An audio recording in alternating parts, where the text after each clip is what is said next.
வணக்கம். மின்னட்ஸ் கிளாஸ் அகாடமிலேருந்து செப்டம்பர் மந்த் கரண்ட் அஃபேர்ஸ் 2025 நம்ம பார்க்குறோம்.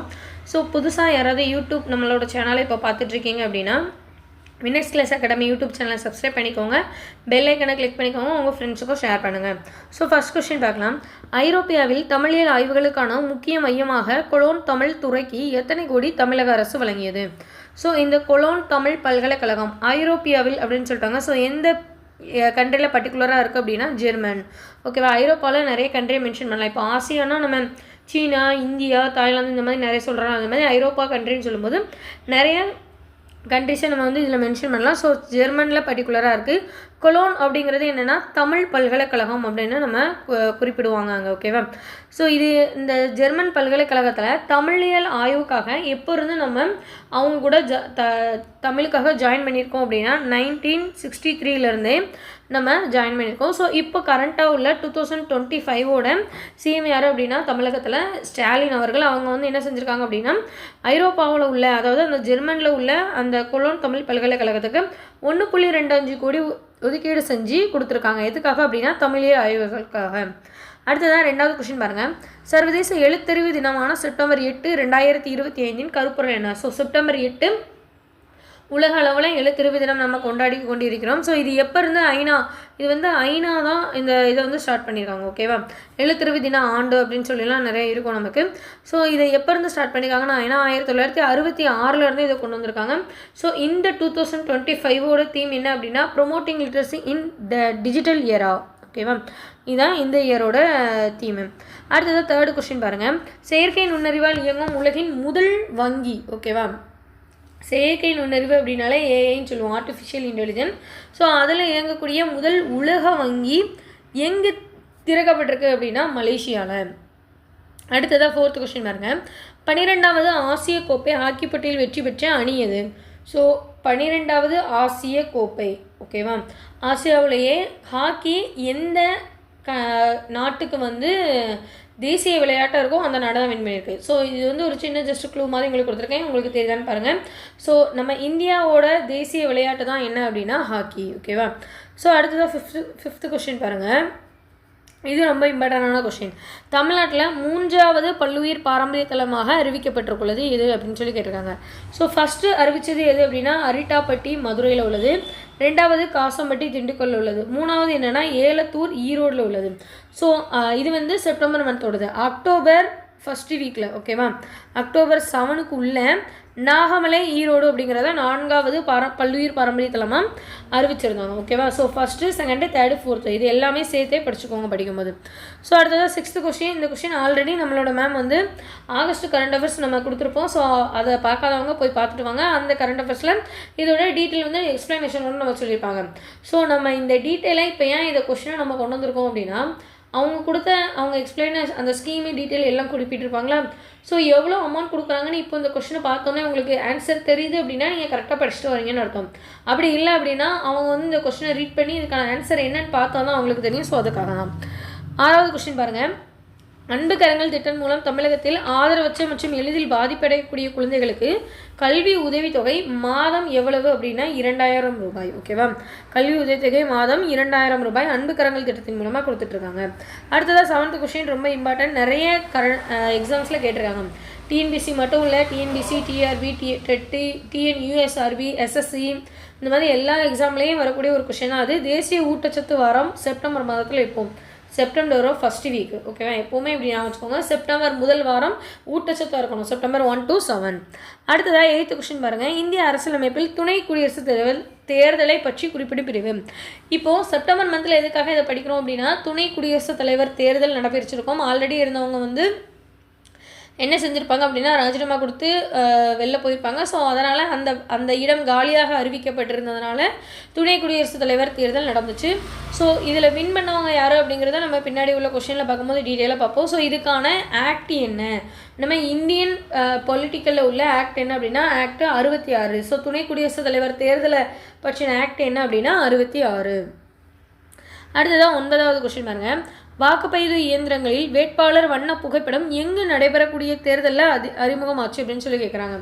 ஸோ இந்த 2025 நம்ம படிக்கக்கூடிய ஒரு பார்லிமெண்ட் எலெக்ஷனுக்கு அப்புறமா நம்ம படிக்கக்கூடிய எல்லா ஸ்கீம்ஸு, அதிகபட்ச ஸ்கீம்ஸு நிறைய இம்ப்ளிமெண்ட் பண்ணது, டெவலப் ஆனது என்னெல்லாம் அப்படின்னு சொல்லி பார்த்தீங்கன்னா எந்த ஏரியாஸ்லாம் இருக்கும் அப்படின்னா ஒடிசா, அடுத்ததாக ஆந்திரா, ஓகேவா, அடுத்ததாக பீகார்.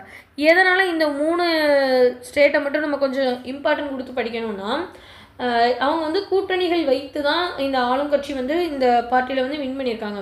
ஸோ ஒடிசாக்கான ஸ்கீம் கேட்கும்போது கண்டிப்பாக அவங்க செஞ்சு தான் ஆகணும், ஆந்திராவுக்கும் செஞ்சு தான் ஆகணும். பீகாரில் வந்து தேர்தல் நடைபெற போகிறது. 2025 பீகாரில் ஒரு தேர்தல் இருக்குது. ஸோ அதனால் பீகார்லேயும் நிறைய ஸ்கீம் இம்ப்ளிமெண்ட் பண்ணியிருப்பாங்க, ஓகேவா.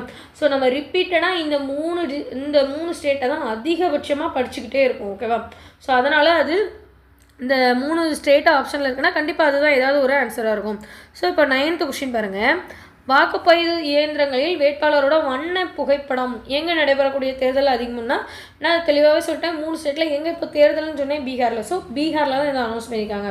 ஸோ இதே மாதிரி விவிபேட் அப்படின்னு சொல்லக்கூடிய ஒன்று நமக்கு வந்து இன்ட்ரடியூஸ் பண்ணியிருப்பாங்க. அது எப்படி நடந்திருக்கும் அப்படின்னா நம்ம ஓட் போடுறோன்னா யாருக்கு ஓட் போடுறோம் அப்படின்னு சொல்லிட்டு ஒரு குட்டியாக ஒரு பாக்ஸ் மாதிரி இருக்கும். அதில் ஒரு பேப்பரில் வந்து நமக்கு விழும் நம்ம யாருக்கு ஓட் பண்ணியிருக்கோம் அப்படின்னு. ஸோ இது வந்து ஒரு நியூ ஓட் மிஷின். நம்ம யாருக்கு ஓட் பண்ணுறோன்னு கன்ஃபார்ம் பண்ணக்கூடிய ஒரு மிஷினு.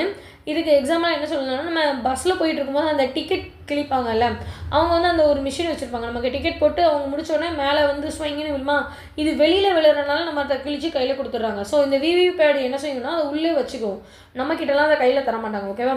ஸோ இது எப்போ அனௌன்ஸ் பண்ணாங்க அப்படின்னா 2016, ஓகேவா. இது வந்து தமிழ்நாடு எலெக்ஷனில் தான் நடந்திருக்கும். அதுவும் திருநெல்வேலியில் உள்ள எலெக்ஷனில் தான் ஃபஸ்ட் டைம் நடக்கும். மேபி திருநெல்வேலியில் இடைத்தேர்தல் நடந்திருக்கலாம். ஸோ அந்த எலெக்ஷனில் தான் ஃபஸ்ட் டைம் விவிபேட் அப்படிங்கிறத இந்தியன் கவர்மெண்ட் வந்து அனௌன்ஸ் பண்ணியிருக்கோம். அதே மாதிரி வண்ண புகைப்படம். எதுக்கான வண்ண புகைப்படம்? வேட்பாளர், ஓகேவா.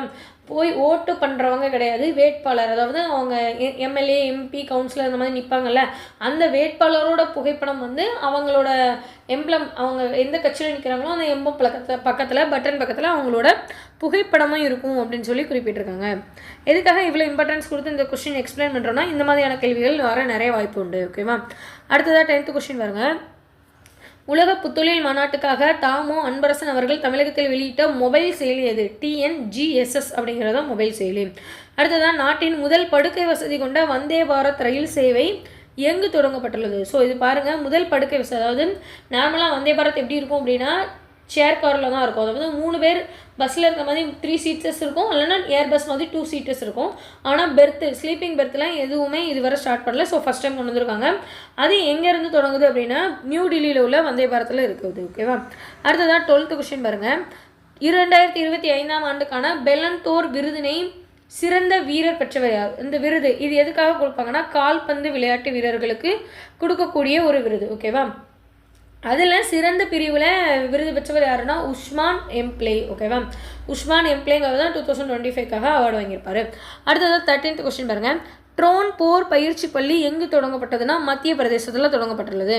ட்ரோன் போர் பயிற்சி பள்ளி, ஓகேவா.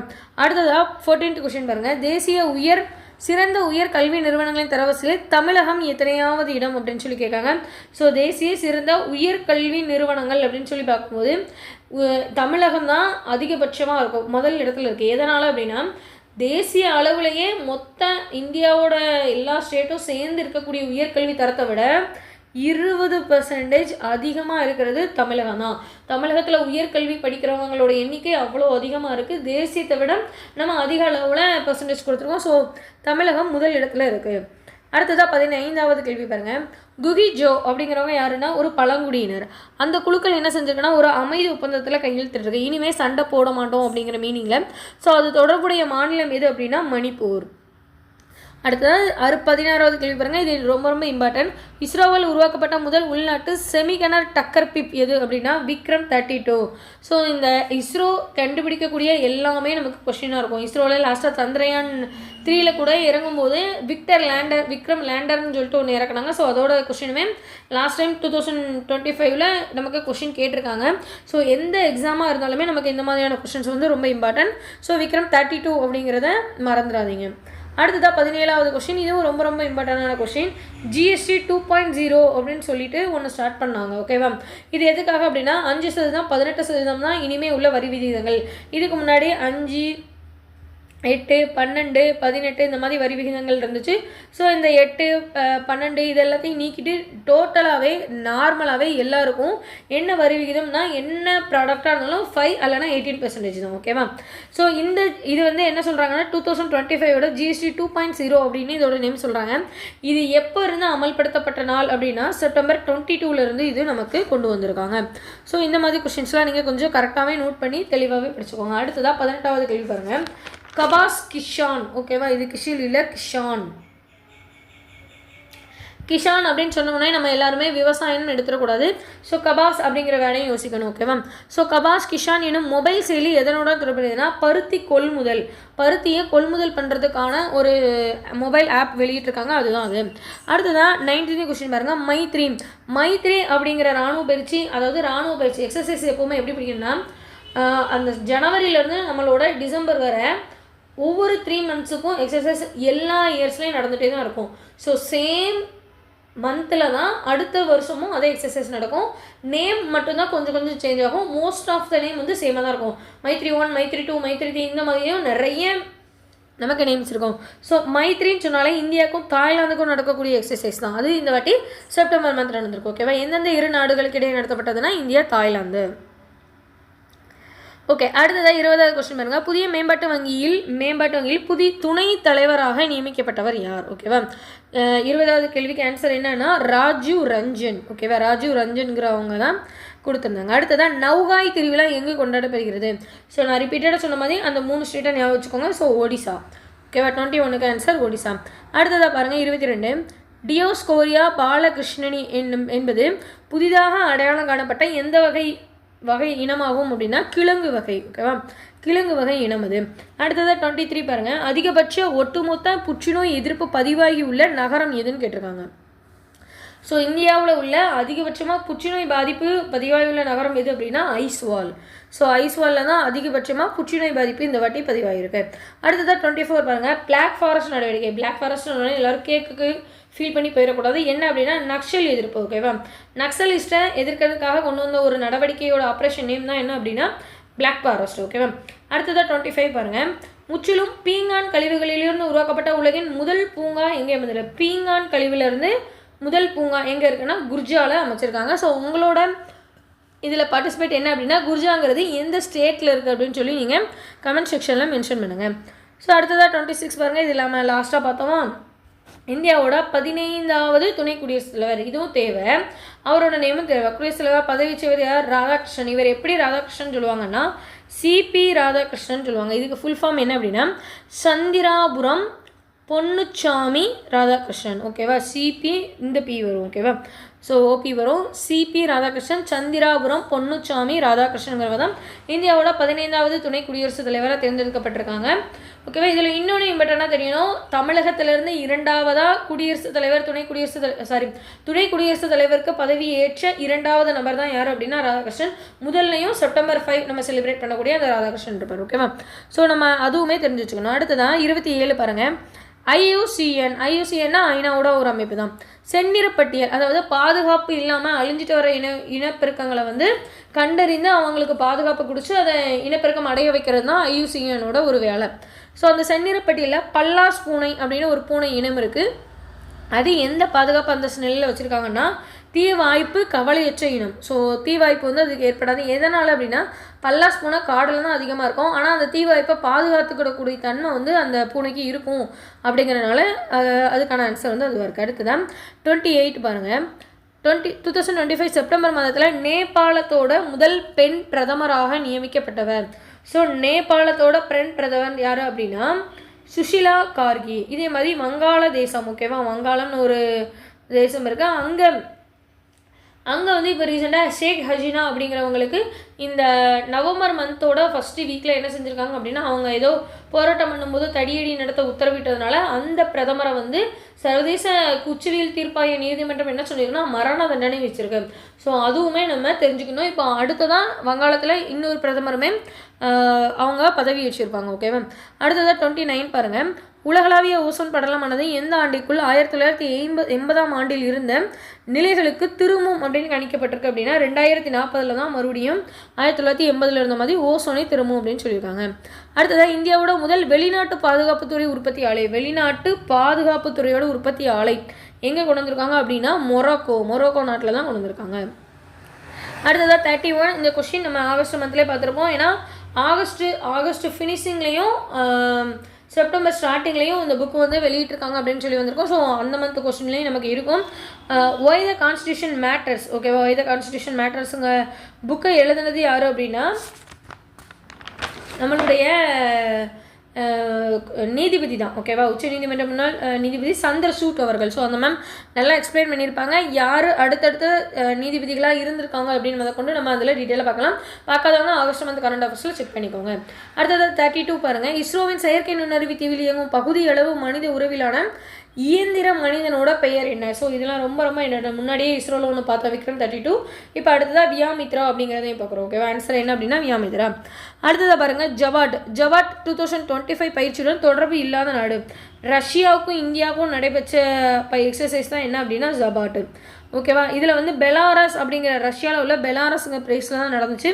ஸோ தொடர்பில்லாத நாடு அப்படின்னு சொல்லி பார்க்கும்போது நம்ம சீனா எடுத்துக்கலாம். அடுத்ததான் அண்மையில் புலிக்குத்திப்பட்டான் நடுக்கல் எங்கு கண்டறியப்பட்டது? ஸோ கிருஷ்ணகிரியில் தான் அதை கண்டுபிடிச்சாங்க. அடுத்ததாக 35 பாருங்கள். ஓமியம் நிறுவனம் பசுமை ஹைட்ரஜன் ஆலையை தொடங்கியுள்ள மாவட்டம் எது அப்படின்னா செங்கல்பட்டு. ஸோ செங்கல்பட்டில் தான் ஓமியம் அப்படிங்கிற நிறுவனம் வந்து பசுமை ஹைட்ரஜனை கொண்டு வந்திருக்காங்க. அடுத்ததாக ரொம்ப இம்பார்ட்டண்டான கொஷின் என்ன அப்படின்னா 36. இந்திய தொல்லியல் துறை இயக்குநராக நியமனம் செய்யப்பட்டுள்ளவர் யார்? அமர்நாத் ராமகிருஷ்ணன். இவர் தான் இப்போ தற்போது கீழடியில் 12ஆம் கட்ட அகலாய்வு நடத்துறதுக்கு உத்தரவு பிறப்பித்து நடைபெற்று கொண்டிருக்கிறது, ஓகேவா? அடுத்ததாக 37 பாருங்க. சர்வதேச அளவிலான திருவள்ளுவர் கலாச்சார மையம் முதலாக அமைந்துள்ள இடம். முதல்ல திருவள்ளுவருக்கு கலாச்சார மையம் எங்கே கொண்டு வந்திருக்காங்க அப்படின்னா சிங்கப்பூரில் கொண்டு வந்திருக்காங்க, ஓகேவா? அடுத்த கொஸ்டின் பாருங்கள். 2025 இந்தியா பங்கேற்ற எஸ்ஓசி மாநாடு எங்கே நடைபெற்றது அப்படின்னு கேட்டிருக்காங்க. சீனாவில் தான் எஸ்ஓசி மாநாடு, அதாவது சவுத் ஏஷியன் அப்படிங்கிற மாதிரியான ஒரு மாநாடு நடந்துட்டு இருக்கும். ஸோ அந்த கான்ஃபரன்ஸ் எங்கே நடந்துச்சு அப்படின்னா சீனாவில் தான். அடுத்து 39 பாருங்கள். உல்லாஸ் திட்டம் முழு எழுத்தறிவு பெற்ற இந்தியாவின் 4வது மாநிலம் இது. ஸோ 4வது மாநிலம் இமாச்சல பிரதேசம், ஓகேவா? இப்போ முழு எழுத்தறிவு பெற்ற 4வது மாநிலம் இது. First Tripura, second Mizoram, third. So 4வது மாநிலம் எங்கே அப்படின்னா இமாச்சல். அடுத்ததாக 14th கொஸ்டின் பாருங்கள். இப்போ தான் பார்த்தோம் ஷெப்பாட் அப்படின்னு சொல்லி பார்த்தோமா, ஐபாட் அப்படின்னு சொல்லி தமிழில் பார்த்துருப்போம், அப்படியே அதை இங்கிலீஷில் கொடுத்துருக்காங்க. ஸோ எல்லா எக்ஸாம்ஸ்லையுமே நமக்கு தமிழ் இங்கிலீஷ் இந்த மாதிரி தான் ட்ரான்ஸ்லேஷன் இருக்குது. ஸோ அதே பேட்டர்னில் இந்த கொஸ்டின் இருக்குது, ஓகேவா? பயிற்சியில் இந்தியாவுடன் எந்த நாட்டின் இராணுவம் இணைந்து பங்கேற்றது? இந்தியா கூட யார் இணைஞ்சா சொன்னேன்னா ரஷ்யாவில் உள்ள இந்த பேஸ் பெலாரஸ் அப்படிங்கிற பிளேஸில் நடைபெற்றுன்னு சொன்னால். ஸோ இந்தியா கூட அவங்க ரஷ்யா தான் எக்ஸசைஸ் பண்ணாங்க அது, ஓகேவா? அடுத்தது 41 பாருங்கள். பெண் சுய உதவிக்குழு உறுப்பினர்களுக்கு அடையாள அட்டைகளை வழங்கிய முதல் மாநிலம். இந்தியாவிலேயே அதிகபட்சமாக பெண் சுய உதவிக்குழு இருக்கிற ஒரே ஒரு ஸ்டேட் எது அப்படின்னா தமிழ்நாடு தான். ஸோ அதுக்கு அவங்களுக்கு அடையாள அட்டை வழங்கின முதல் மாநிலமும் இதுதான், தமிழ்நாடு தான். அடுத்ததை பாருங்கள். உலக அமைதி குறியீடு 2025 இந்தியா பெற்றுள்ள இடம் எது அப்படின்னா 115. ஸோ உலக அமைதி குறியீடு 2025 நம்மளோட பிளேஸ் என்ன அப்படின்னா 115. ஸோ 43 இந்த கொஸ்டின் ரொம்ப இம்பார்ட்டன்ட், ரொம்ப தெரிஞ்சவங்க தான் எல்லாருக்குமே. அன்னை மேரி என்னிடம் வருகிறார் என்பது யாருடைய நினைவு குறிப்பு அப்படின்னா அருந்ததி ராய். இவங்க ஒரு நல்ல எழுத்தாளர். ஸோ 2025 இவங்க எழுதின ஒரு ஃபேமஸான புக் வந்து இதுதான். அடுத்ததாக 44 பாருங்க. தமிழ்நாடு காவலர் தினம் எப்போது கொண்டாடப்படுகிறது? ஸோ காவலர் தினம் தமிழ்நாட்டில் மட்டும் தனியாக செப்பரேட்டாக கொண்டாடுறாங்க. ஏன்னா தமிழக அரசு அதை அறிவிச்சதுனால செப்டம்பர் 6 கொண்டாடுறாங்க, ஓகேவா? அடுத்ததாக பாருங்கள். என்டோரோமிக்ஸ் என்ற புற்றுநோய் தடுப்பூசியை உருவாக்கிய நாடு எது? ஸோ அது ஒரு புற்றுநோய் தடுப்பூசி. இதை உருவாக்கின நாடு எது அப்படின்னா ரஷ்யா. ஸோ செப்டம்பர் மந்தில் இதை இவங்க கிரியேட் பண்ணியிருக்காங்க. அடுத்ததாக 46 பாருங்கள். தூய்மையான காட்சி கணக்கெடுப்பு 2025 எந்த இந்திய நகரம் முதலிடம் பிடித்துள்ளது? ஓகேவா? முதலிடம் இந்தூர். தூய்மையான காட்சி நகரம்னாலும் தூய்மையான நகரம் கேட்டாலுமே அதை இந்தூர் தான் நம்ம குறிப்பிடணும். அடுத்ததாக பாருங்கள் 47. பொருளாதாரத்துக்கான PV நரசிம்மராவ் நினைவு விருதை பெற்றவர். நரசிம்ம சோழன் நினைவு விருது. இது எதனால் அப்படின்னா 1991 இவங்க தான் குடியரசுத் தலைவராக இருந்திருப்பாங்க, ஓகேவா?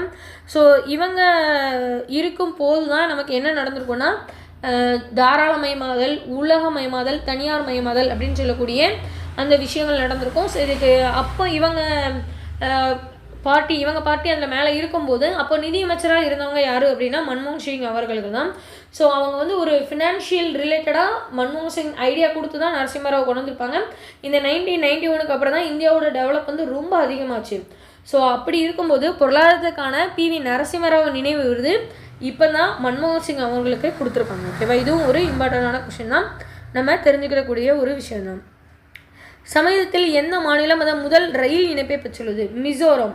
மேக்சிமம் 7 சகோதரிகள்னு சொல்லக்கூடிய அந்த சவுத்து அந்த கிழக்கு மாநிலங்கள் தான், அதாவது அசாம், அருணாச்சல பிரதேசம், மணிப்பூர், திரிபுரா, நாகாலாந்து, இந்த மாதிரி 7 சகோதரிகள்னு சொல்லக்கூடிய ஸ்டேட்டில் வந்து இனிமே தான் கரண்ட் கொண்டு வந்திருப்பாங்க. முழுவதுமாக கரண்ட் பெற்ற மாநிலம், முழுவதுமாக எழுத்தறிவு பெற்றது, முழுவதுமாக இப்போ தான் முதல் ரயில் வந்தது அப்படின்னு சொல்லி நிறைய ரிலேட்டடாக இப்போ தான் படிக்கலாம். ஓகேவா, ஸோ இப்போ உள்ள ரீசனில் உள்ளதெல்லாம் இதுதான். அடுத்ததாக 49 பாருங்கள். அங்கிகார் 2025 என்பது எந்த திட்டத்தினை மேம்படுத்த ஏற்படுத்தப்பட்ட பிரச்சாரம்? PMAU. ஓகேவா, PMAU அப்படிங்கிறது. அடுத்ததாக நாடு முழுவதும் சுதேசி 4G. சுதேசி 4G அப்படிங்கிற சேவை தொடங்கப்பட்ட பிளேஸ் எது அப்படின்னு சொல்லி கேட்டிருக்காங்க. ஓகேவா, நாடு முழுவதும் சுதேசி. நான் திரும்ப சொன்ன ஒரே விஷயம் என்னென்னா அந்த 3 ஸ்டேட். ஸோ ஒடிசாவில் தான். ஓகேவா, ஒடிசாவில் தான் 4G சேவை வந்து சுதேசியில் கொண்டு வந்திருக்காங்க.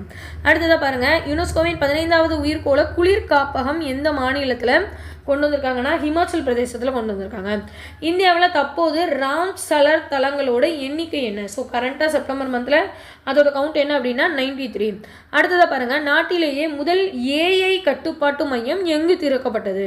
ஸோ ஆந்திரா. நான் திரும்ப சொன்னேன்னா ஒடிசா, பீகார், ஆந்திரா ரிப்பீட்டடாக நம்ம பார்த்துட்டே இருக்கக்கூடிய 3 ஸ்டேட்டு. ஒரு சில கொஸ்டின் மட்டும் தான் வேறு ஸ்டேட்டில் இருக்கும். ஸோ அதை மட்டும் கரெக்டாக நோட் பண்ணிவிட்டு மீதி ஸ்கீமு புதுசாக வந்தது எல்லாமே இந்த 3 ஸ்டேட்டையுமே நம்ம பார்த்துக்கலாம்.